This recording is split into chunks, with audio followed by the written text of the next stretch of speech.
Joyas, joyas, joyas. Bienvenidos a Cuerpo Sonoro.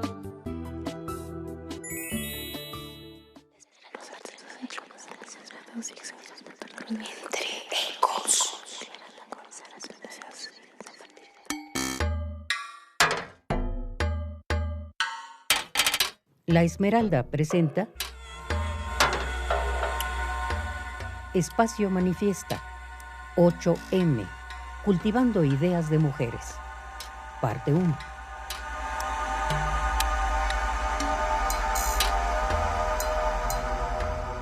Hola, muy buenas tardes a todas. Estamos aquí en el espacio del podcast y tenemos el honor que tenemos con nosotras a unas invitadas que van a platicar sobre feminismo y arte. Tenemos a la profesora Itala Schmelz, a la profesora Carmen Hernández y a la profesora Teresa Olmedo. También tenemos la compañía de alumnas de la Esmeralda y tenemos a Esmeralda y Verónica. Vamos a tener una conversación que yo siento que es muy importante que quede como archivo sonoro sobre lo que se hace y lo que se piensa aquí en la escuela. Bueno, entonces para iniciar me gustaría que se presentaran. Con mucho gusto, un gusto muy grande estar aquí con todas. Bueno, pues yo llegué a la Esmeralda en el 2019 y he dado varias clases, todas que tienen que ver con las clases teóricas y curaduría. Mi clase consentida es que desde el 19 inicié en temas selectos de teoría. Decidí trabajar con formato de cineclub, viendo películas y debatiendo. Y pues a través de esa metodología pues hemos ido revisando muchísimos temas, ¿no? Entre ellos pues hemos dedicado varias clases a un cine hecho por mujeres. Mi nombre es Carmen Hernández.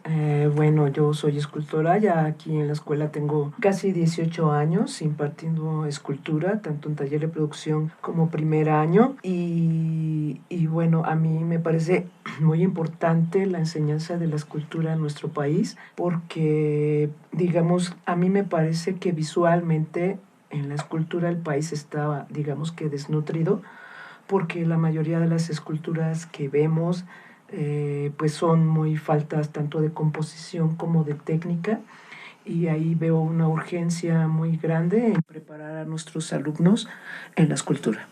Hola, yo soy Teresa Olmedo, soy artista textil y soy académica del IMBAL desde hace 15 años. En la Esmeralda he dado materias teóricas, prácticas. Actualmente doy el taller de producción textil y tutorías en la maestría. Y en la subdirección general estoy a cargo de la validación, vinculación, incorporación de planes de estudio tanto internos como externos dentro de las diferentes áreas y disciplinas de las escuelas del IMBAL. Bueno, yo soy Verónica, tengo 20 años y pues no tengo como una producción muy específica, pero de las cosas que más suelo hacer es pintura, dibujo y apenas ahorita estoy empezando más con el grabado. Mi nombre es Esmeralda Rolé, trabajo principalmente con la imagen en movimiento, lo que es video y fotografía, y sobre todo me interesa este medio como una expansión de lo que se nos ha mostrado tanto en video como en fotografía, porque considero que es muy importante que no se vean solamente como un medio que responde solamente a un tipo de narrativa, que es normalmente lo que se trabaja como en cine, y este tipo de estas temáticas pueden como converger muy bien para trabajar conjuntas. Me gustaría iniciar la conversación con la primera pregunta, que es: ¿estamos de acuerdo con que el género es una idea social que viene atada a imposiciones y conceptualizaciones sobre lo que tienes que ser y cómo es actuar? Entonces, ¿se podría decir que el género es inherente a la obra del artista? ¿O es posible que en el lenguaje artístico podemos deshacernos de las etiquetas? Pues yo creo que sí nos podemos deshacer de las etiquetas. Creo que exploramos el género a través de nuestras exploraciones artísticas, y que además incluso podemos seguir más allá de nosotros mismos o nosotras mismas, ¿no? Podemos transportarnos, identificarnos con otros. Yo creo que también a través de la expresión artística y de los espacios del arte ha habido mucho campo de exploración del pensamiento, de las reivindicaciones. Y pues yo creo que de los lugares en donde yo más he aprendido de feminismo es aquí en Esmeralda, con las alumnas. ¿Sí?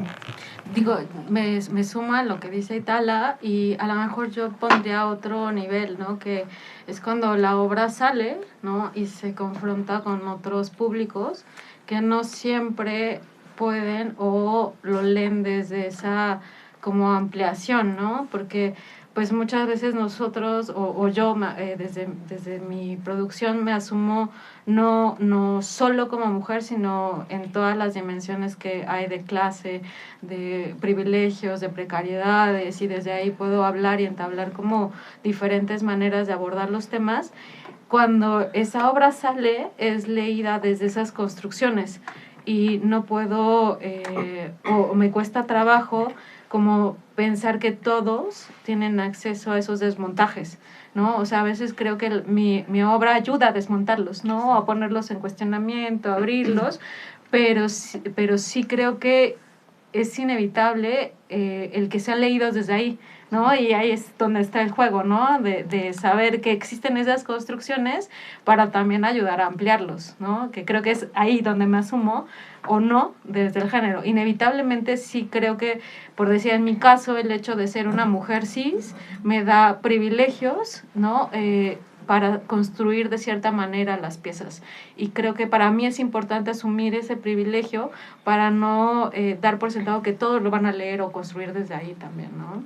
Sí, para mí tiene mucho sentido lo que están diciendo porque pues creo que el arte en general siempre es muy subjetivo, no es algo muy rígido, y el mismo género también lo es, ¿no? Es cambiante y creo que no hay mejor forma en la que se puede experimentar y cuestionarse que viviéndolo o viéndolo en el arte, no solo como artista que produce, sino también que es espectadora de otros artistas. Creo que es muy, muy importante cuando uno produce arte hacerse esas preguntas y más el cómo las representa en la pieza, y eso ayuda mismo al público, ¿no?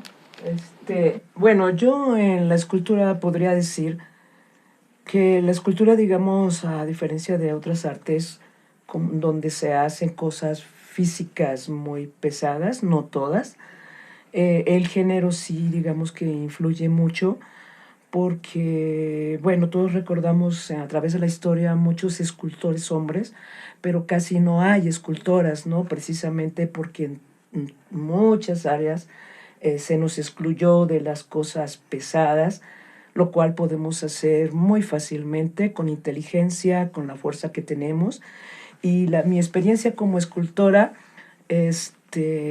enfrentándome a este público y espectador masculino, sí ha sido algo notable, porque, pues nada, el espectador masculino se sorprende mucho de que las mujeres podamos hacer algo inclusive mejor que ellos, ¿no? Sobre todo talla en piedra, o sea, no se imaginan cómo una mujer puede agarrar herramientas pesadas y hacer cosas tan pesadas, pero no todo es fuerza bruta, ¿no? Es primero inteligencia, y obviamente también eso influye mucho en cuando una va a comprar material a negocios donde solo van hombres. Una entra y todo mundo te mira así como, ¿qué hace aquí, no? Casi que se vaya a la cocina. Y en cuanto pides algo que ellos ni siquiera conocen, que les das todas las especificaciones al vendedor, pues ya todo es así como todo el mundo se queda sorprendido, ¿no? Entonces yo a mis alumnas siempre, pues nada, las insto a hacer las cosas sin necesidad de tener un hombre al lado, ¿no? Simplemente con inteligencia ellas pueden hacer las cosas técnicamente muy bien y con la fuerza que tienen, no es necesario la brutalidad. Oye, nada más rápido que me recuerdas esta anécdota de Ángela Gurría, ¿no? Esta escultora que finalmente la hacen su gran exposición en Bellas Artes, y dice que Matías Gerrit, ¿no? Que uno diría, dice que no podía creer que esas manos tan delicadas, ¿no? hicieran esa obra tan monumental y con materiales tan rudos, ¿no? Sí, claro. Los lugares comunes, los estereotipos, ¿no? Que hay que estar todo el tiempo, ahora sí que golpeando, macerando. Así es. La obra más ambiciosa de Polvo de Gallina Negra, colectivo feminista, conformado por Mónica Mayer y Maris Bustamante, fue el proyecto visual que se llamó Madres y se realizó durante 1987.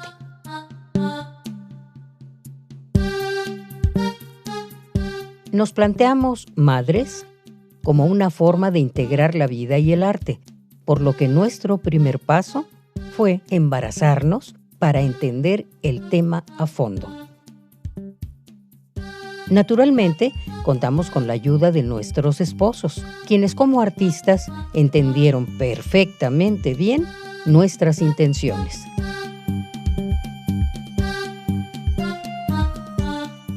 Como buenas feministas, tuvimos hijas. Y para probar nuestra exactitud científica, Yuruen y Andrea nacieron con 3 meses de diferencia en 1985, el año del terremoto. Desde entonces, nos presentamos como el único grupo que cree en el parto por el arte. Como parte de Madres, Maris y yo realizamos una serie de performances en el Museo Carrillo Gil, en La Esmeralda y en otros lugares.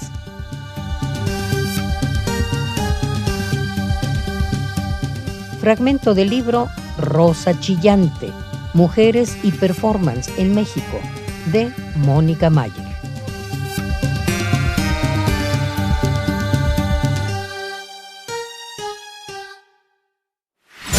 Entonces, ¿cómo cambia la imagen o la obra cuando la cámara o el ojo depende de una mujer? Creo que es bien complicado porque normalmente creo que es como un camino en el que estás como tú produciendo y como espectadora, y siento que muchas veces sucede que tú como creadora, como artista, te sientes muy segura del lugar en el que estás posicionada y en el momento en el que estás creando la obra, desde dónde estás, porque para ti no hay barreras.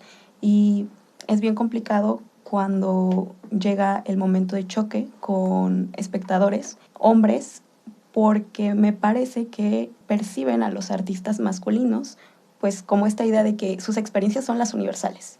Entonces, su creación de obras y su arte es el universal, y este puede ser percibido por cualquier espectador que se va a poder ver reflejado o que se va a poder cuestionar como desde un ámbito muy general.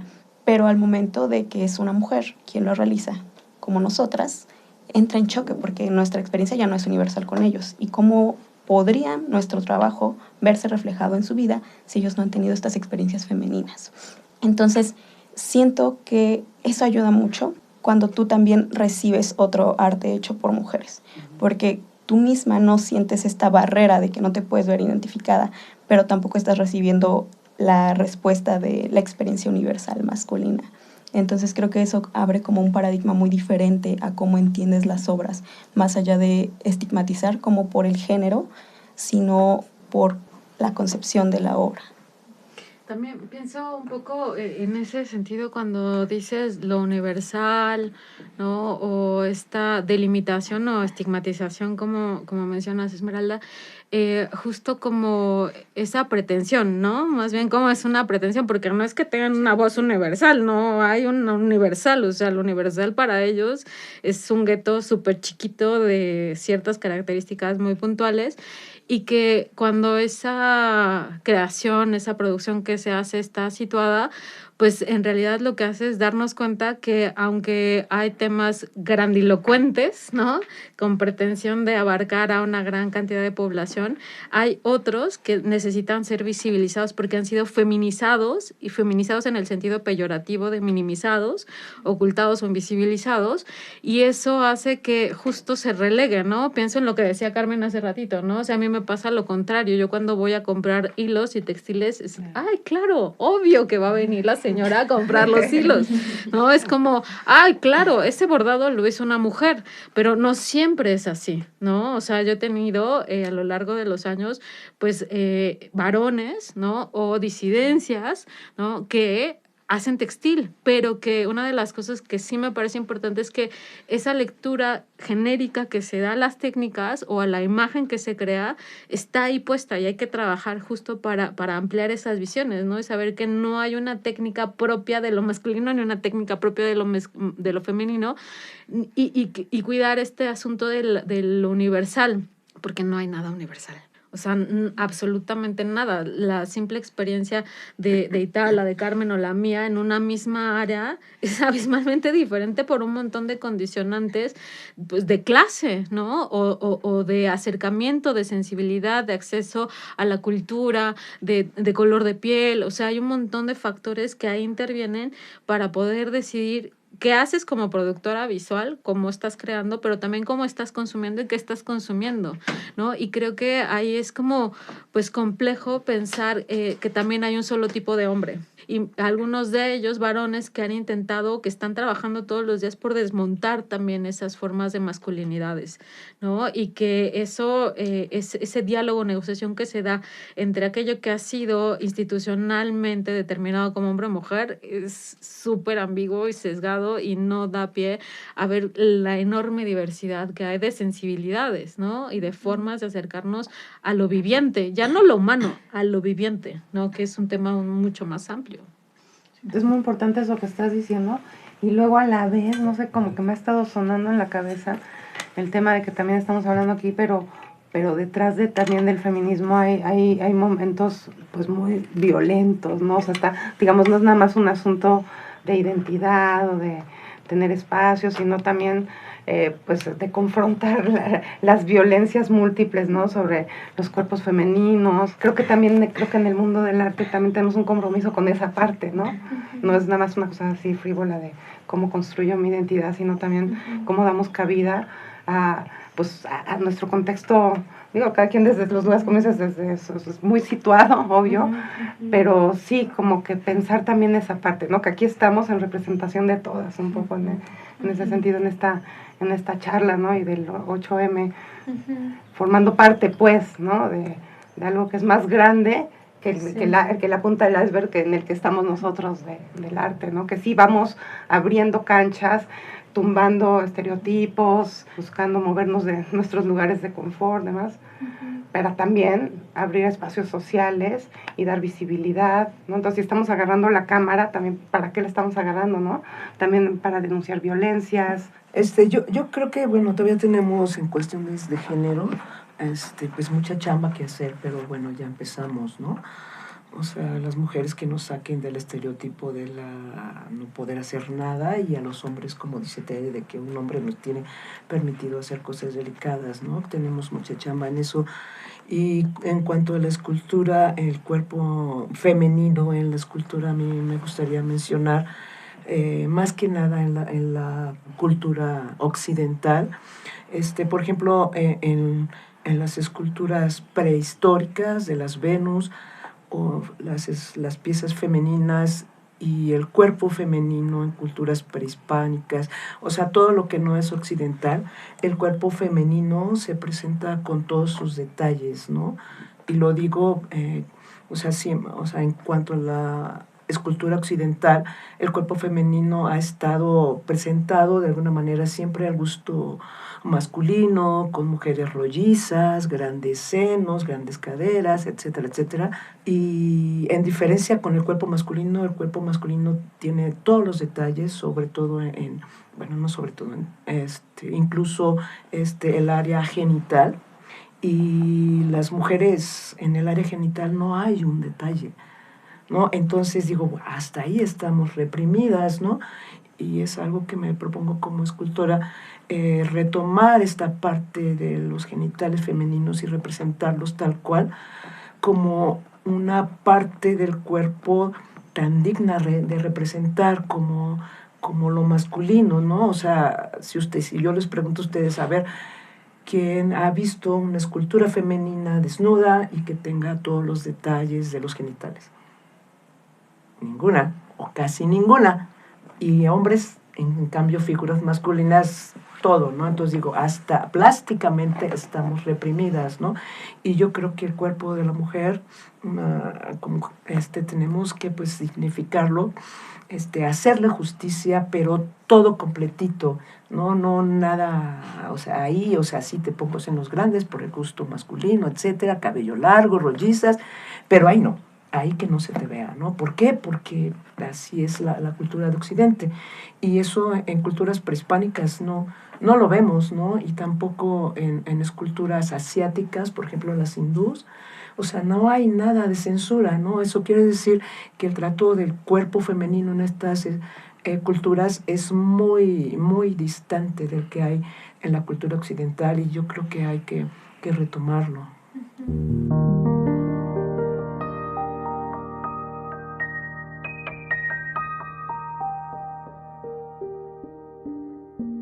Declaro solemnemente que es mejor ser gato, o quién sabe, perro, bicho en general, araña, mosca mejor, o lo que sea.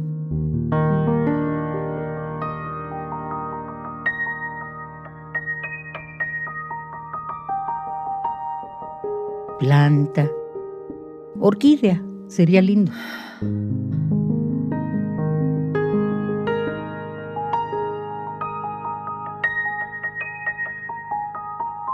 La bugambilia trinitaria Santa Rita, que siempre me ha alegrado. Cualquier cosa. Clavel del aire, andariego, buscador, humilde y feo.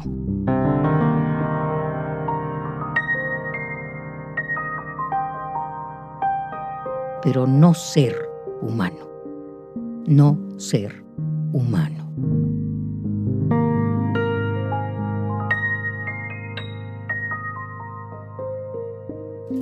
Poema de Rita Laura Segato.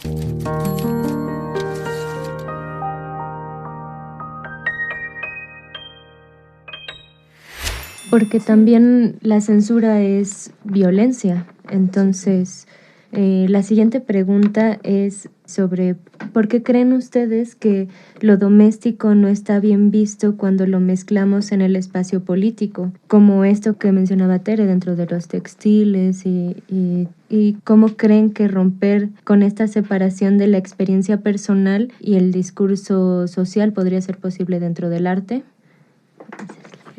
No sé, pienso un poco en, ahorita que lo decías, en otro término que utiliza Rita Segato, que es la política casa adentro, ¿no? Y que son otras formas de construcción de la relacionalidad social, ¿no? Donde las mujeres son partícipes activas de las decisiones sociales, ¿no? Y donde se toma una posición política en el amplio sentido de esa palabra, no de partidos políticos, sino de vinculación social y de la toma de decisiones en beneficio de las comunidades.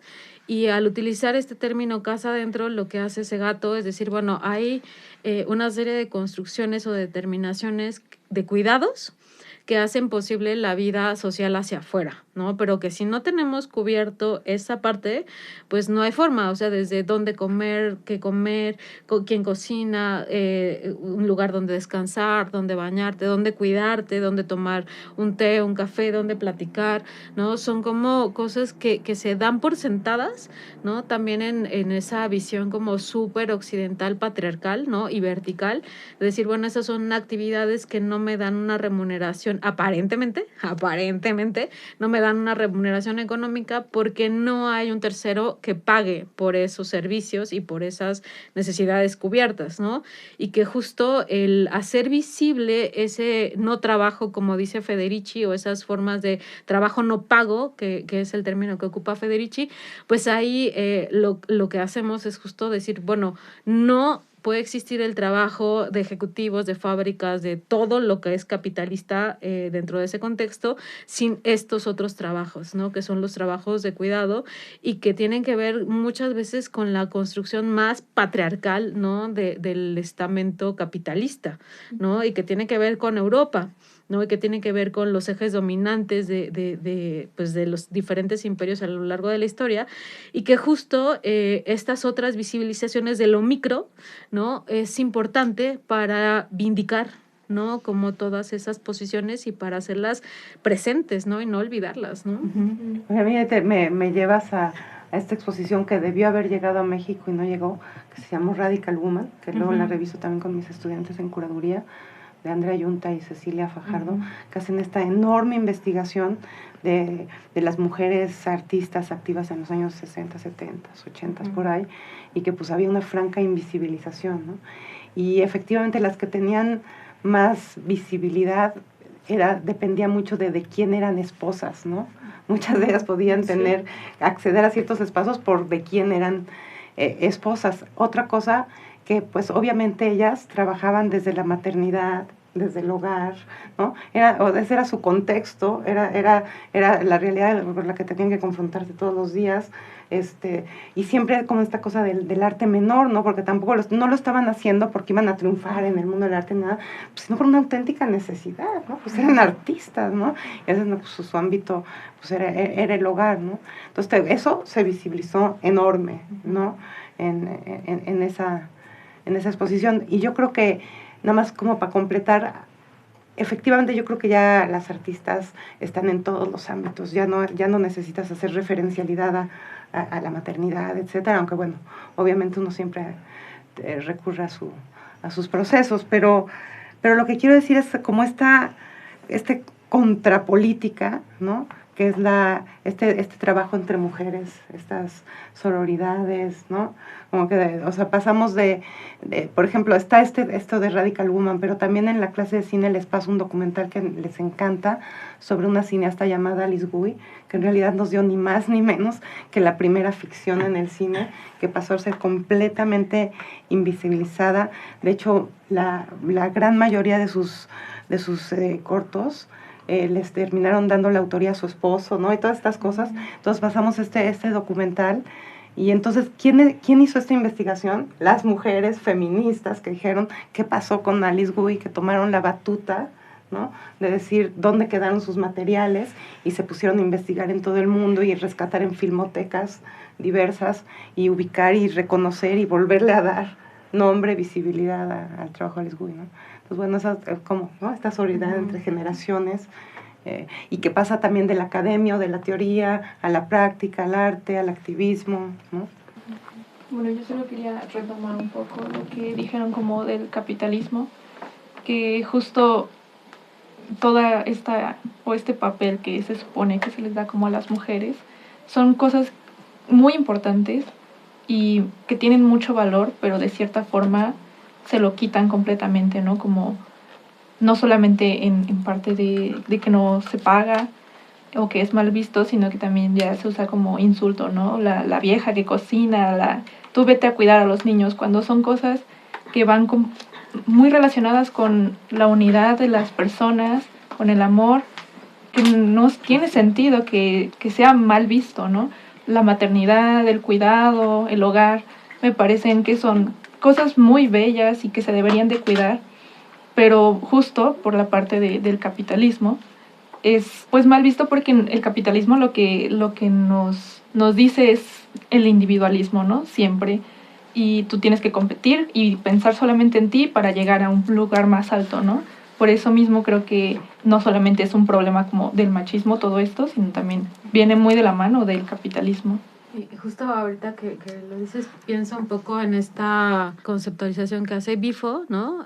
Franco Berardi, sobre las desertoras. Y habla justo de las desertoras como aquellas mujeres que hemos decidido no ser partícipes de la maternidad, ni de maternar, ¿no? Uh-huh. O sea, yo desde que me acuerdo decidí no tener hijos, ¿no? Como a los 7, 8 años dije, no quiero esto en mi vida, chao, ¿no? Y no tengo hijos. Y algo que sí pues que es una posición también política, ¿no? De decir, no voy a maternar, ni a hombres ni a mujeres, o sea, no voy a maternar en esta como visión capitalista, pues sí cuido y soy responsable, ético, amoroso, cuidadoso con un montón de gente, pero no en esta obligación biologicista, ¿no? De lectura de la maternidad, ¿no? Que de repente se nos da como por el simple hecho de tener una vagina y de tener una matriz que es susceptible de reproductibilidad. Pero justo creo que Bifo menciona esto diciendo, bueno, las mujeres nos están dando una lección bien importante cuando deciden ser desertoras de la humanidad, porque en esa acción lo que haces es negar el que la humanidad sigue existiendo, ¿no? Porque dices, yo no voy a reproducir más humanos, no. Para mí, Teresa, ¿no? Esa es como una afirmación mía, para mí, Teresa, no vale la pena que sigamos reproduciendo humanos, ¿no? Porque está bien jodido el planeta y está muy complicado y valoro mucho que haya más humanos, pero no es algo que yo quiera asumir ni que me interese para nada, pero sí es como una visión que también es importante, creo que de visibilizar, que en este momento se puede elegir, ¿no? Y que en otros contextos, en otros momentos no se podía, y que ahorita yo puedo asumirme como desertora de la humanidad, ¿no? Y que eso también es algo que es importante de poner en la mesa, ¿no? No dar por sentada la maternidad. Bueno, desertor, alguien que acaba de generar una supermaestría para que la gente no se siga formando, ¿no? No, bueno, eso. Es otro tipo de deserción. Es que eso tiene que ver con los cuidados, ¿no? Pues con sí, totalmente. el ser partícipe de una comunidad, o sea, desertor en ese sentido. Eso es lo que necesitamos. En el aquí y ahora, ¿no? Exactamente, o sea, lo veo como ese vínculo afectivo, ¿no? De decir, estoy en una comunidad que se necesita ahí y co-construyo, o sea, no es que sea solo mía, sino es una producción de toda esta comunidad, ¿no? Y una necesidad de eso que estamos cuidando entre todos, ¿no? Y que eso me parece importante, ¿no? A mí ahorita, pero también eso no habría sido posible, creo yo, si yo hubiera elegido tener hijos. O sea, eso sí me parece importante. Lo digo yo. Porque justo hay años de maternaje que tienes que yo lo vi con la gente de mi generación, que pasaron 10 años, 12 años, 15 años sin producir, cosa que yo no, porque decidí no tener hijos. Entonces, ocupar ese tiempo para hacer otras cosas, que es una decisión política bien fuerte y bien pues gandalla, ¿no? De decir, bueno, ¿por qué yo sí tengo que elegir no tener hijos para poder lograr eso? O tengo que sacrificar mi carrera por maternar, ¿no? Yo no sacrifiqué mi carrera, yo dirigía museos con mis bebés y hacía las reuniones de trabajo con todo mi equipo mientras le daba pecho. Doble trabajo. Claro. A ver, ¿cómo vamos con esa exposición? Mientras tenía el bebé conectado ahí a la tela. O sea que todo es posible, ¿no? Sí. Sí.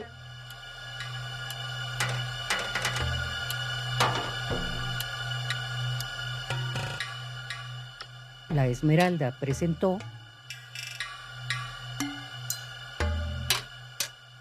Espacio Manifiesta 8M, Cultivando Ideas de Mujeres, parte 1. Nos escuchamos en la segunda parte.